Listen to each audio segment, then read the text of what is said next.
Welcome to the Healthy Skin Show with Jennifer Fugo, where we're flipping everything you've been told about your chronic skin issues upside down and connecting you with alternative solutions your dermatologist never told you about. Welcome back to episode number 55 of the Healthy Skin Show. Today, I want to share with you some tips about how to best prepare yourself to start digging deeper, especially with the help of other practitioners.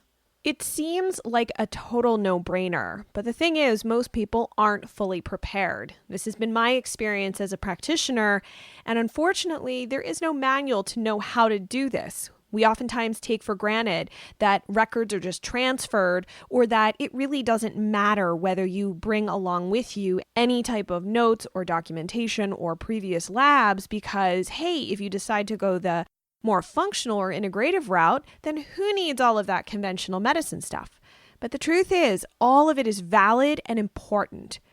And it's on you as the patient, as the advocate for yourself and your health, to make sure that you compile all of that data in a way you can be prepared to share with this new practitioner or anyone else on your health team to keep everyone up to date on what exactly has been going on. Because trends and patterns do matter. Your issues didn't start yesterday, even if there was a sudden onset. That is a clue, but typically there's something else going on underneath the surface, and any practitioner is going to ask you questions if they're really interested in digging about what your childhood was like.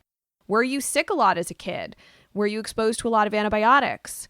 Were you born vaginally or by C-section? Those types of things actually do matter, as well as the health of your parents, the health of your siblings, and even knowing what type of medications you've been on in the past so that you can provide an accurate list can make a huge difference and also, at the end of the day, save you time. I find that it's better to have more information up front than to find out a month or 2 months later that there was all this other stuff going on behind the scenes or that you had a history of something very specific, because that can focus us in a direction that may be quite different than where we were headed in the first place. So my goal today with this podcast is just to help orient you to understand what you need to do ahead of time for you to be the best advocate for your health.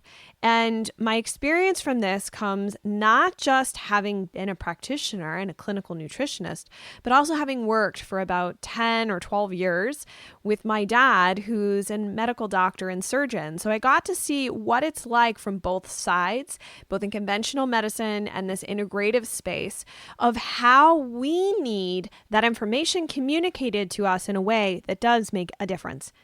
Now, here's the thing. You have to figure out ahead of time what exactly happened to you along the way with your health. That is not something to sort through or to basically word vomit out at an appointment. The time to figure that out is ahead of time. Think about all of your symptoms. We've talked about this on previous podcasts. So those symptoms are really critically important, not just what's happening on your skin, nor how your specific skin rashes show up for you, because your symptoms may be different than someone else's, but also the other full body physical symptoms. From there, start thinking about, when did the symptoms start? Did something specific happen around that time? Did you start a new medication? Did you move homes? Were you in a very stressful relationship? Any number of things, write it all down. Really think about that 6-month period around when this started. From there, begin to write out all of the things you notice about any cycles or patterns with the flares that you experience. Because a woman, you might notice that it happens to coincide with a particular part of your menstrual cycle. Or maybe you notice that the flares tend to coincide with certain seasonal changes. Or it could even be exposures to certain things. Maybe you go on a plane and every single time you're on a plane, you notice that things flare up when you arrive at your destination. Or you leave your house. Every vacation you have seems to coincide with a reduction in flares, where your symptoms seem to clear up, but then when you get home, all of a sudden they flare again. So doing some detective work and really monitoring your symptoms and charting your flares can be incredibly important and helpful. Now, this next piece may seem obvious, but you need to collect some family historical information about various relatives' health, and you need to make sure that they are blood relatives. So mother, father, maternal grandparents, paternal grandparents, siblings, and children. That is also helpful for a practitioner to see. But what's equally important is we need to see a history of your own lab work. And I like to look anywhere from 2 to 5 years in the past of what you have. A lot of people don't go for lab work unless they're really sick and doctors feel inclined to actually test. But you are allowed by right to ask your doctor to run labs every single year. And if you don't want to deal with your insurance, most states allow you to order your own labs. The insurance won't pay for it, but at least you'll have access to it. And in many cases, it's not that expensive to do on your own. When you gather together all of those labs, and those labs should include blood labs, urinalysis, if you've had food sensitivity testing or any other type of functional testing, put all of that together in a binder in chronological order. This way, you're able to supply any new practitioner with this information. And from this point forward, anytime you go for labs, you're then asking for a copy for your own records. This way, you always have a copy of your own records. And it doesn't matter what doctor you go to, you should always have reports on all of the labs and testing that you have done. Okay, so here is the high-level overview of everything that we've talked about, plus a bunch of things that I didn't even mention yet. Remember, we need that symptom list, full body symptom list, patterns of your flares, your symptoms, what makes them better, what makes them worse, as well as what you've already tried and what makes it better, what makes it worse. A family history, and that means these are blood relatives. Also, a medication history. So yeah, if you were taking something 20 years ago, like an SSRI or some sort of antidepressant or birth control pills, please share that with your practitioner. 2 to 5 years of labs is really, really helpful. I also love to see a current medication list, a complete and total medication list, and always with all practitioners, even conventional doctors, you should share all supplements that you are taking with them, because some can have interactions with medication that your doctor does need to know about. Also, if you've had major illnesses in the past, write those out. If you had Epstein-Barr or mono, maybe you came down with some other type of issue. For example, I had shingles at age 27, so that would be an important thing to share with a practitioner. And if this impacts your skin, take photos. Take photos of it from different angles in decent light. That way it's not blown out by the sun, but it's not in the dark, so that your practitioner can clearly see patterns, and you can use photos as a great way to track your symptoms. Now, here's a final tip, but this is a pro tip. Go to other people who know you.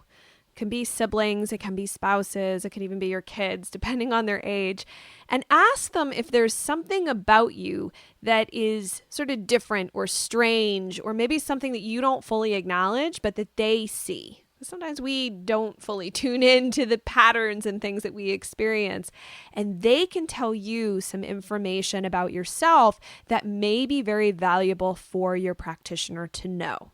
And all of the information that you gather should be put into one binder. That way it's incredibly easy for you to have everything in one place. And if you're really tech savvy, turn everything into PDFs, keep a file of it for yourself so it's easy to upload to medical portals as well. Keeping records on your health can make such a huge difference. And I found that we've basically become very lax in the duty of tracking and advocating for our own individual health. I get it. You're used to most doctors blowing you off, and they'll just tell you that all of this isn't connected, but it can be, and it often is. Giving someone you work with as much information as possible, especially on the intake form, is very helpful. Remember, only you know this information. A practitioner isn't a mind reader, and often what you might omit could be critically important. And the reason I find it so helpful to talk further, even after I get my hands on this trove of health information that you've shared, is perfectly illustrated in this one example. A woman was interested in working with me on her eczema. She had it from head to toe, and she felt like she tried everything. She ate all organic food, made homemade salves from real food ingredients. She tried so many different things, but without much success. And as we were talking, she mentioned something about growing up on a farm in the Midwest. And naturally, I began asking about that and inquired if she had ever been exposed to chemicals or pesticides during that period of time. She thought about it for a moment in silence. And then all of a sudden she blurted out, "Actually, yes. It was pretty commonplace for us as kids to run outside as the crop duster passed overhead. We'd run outside and dance around in the dust as you would in a thunderstorm, and it coated pretty much every single one of our toys and even the bikes." She realized in that moment that she had never thought of this period of time where she had large exposures to these chemicals. And no one had ever asked her about this either. So it stayed buried deep within her subconscious. And one last story for a moment, because I think this will also help you. Another recent client was able to put together that there was a major long-term exposure to black mold around the time when the skin problems began. I'm not suggesting that these clues from these two clients are everything, but they're really important. And that's why spending time thinking about this stuff ahead of any appointment can be really helpful. But you also have to be willing to share answers with your practitioner that are unfiltered. That way, we can unearth these valuable little gems that are hiding underneath the surface that you probably forgot about. Comparing this with labs and other data can help us make sense of how these things started and where we probably need to look for answers. I know this is a lot and not necessarily specific to skin rashes, but it's my hope that being fully prepared will help you get the answers sooner rather than later. And if you've got any questions or thoughts about this episode, head on over to skinterrupt.com/055 to leave a comment and continue the conversation. If you found this episode helpful or just the show in general, share this podcast with the people you know who are also seeking answers about their skin rashes. And heck, this episode's all about your health, so you could share this with pretty much anybody. And of course, don't forget to subscribe to the show and then rate and review the Healthy Skin Show on your podcast platform of choice. Your reviews mean so much to me and to the continuation of this show. And I'm deeply grateful to every single one of you who has already done this. I hope you have a wonderful rest of your day, and I'll see you in the next episode.